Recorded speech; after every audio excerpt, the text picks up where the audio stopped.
আমাদের বাড়িতে দুজন সদস্য যারা কুদরি খেতে একদমই পছন্দ করতো না, তবে এই রেসিপিটা বানানোর পর দেখছি বেশ মজা করেই খাচ্ছে। তাই ভাবলাম রেসিপিটা আপনাদের সাথেও শেয়ার করে রাখি, যদি আপনার কোনো রকম উপকারে লাগে।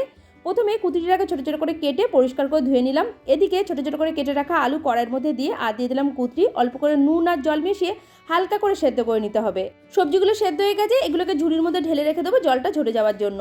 এদিকে কড়াইতে তেল গরম করে নিয়ে দিয়ে দিলাম সেদ্ধ করে রাখা সবজি, হলুদ গুঁড়ো মিশিয়ে সবজিগুলোকে লাল করে ভেজে নিচ্ছি। সবজি ভাজা হয়ে গেছে, কড়াইটাকে নামিয়ে রেখে দিলাম। অন্য একটা কড়াইতে সাদা তেল গরম করে কালো জিরা আর শুকনো লঙ্কা ফোড়ন দিয়েছি। যখন ভাজা হয়ে গেছে দিয়ে দিলাম পেঁয়াজ কুচি। পেঁয়াজটা হালকা লাল করে ভেজে নেওয়ার পর এর মধ্যে দিয়ে দিচ্ছি কেটে রাখা টমেটো আর দিচ্ছি হলুদ গুঁড়ো, লঙ্কা গুঁড়ো, পরিমাণ মতো নুন।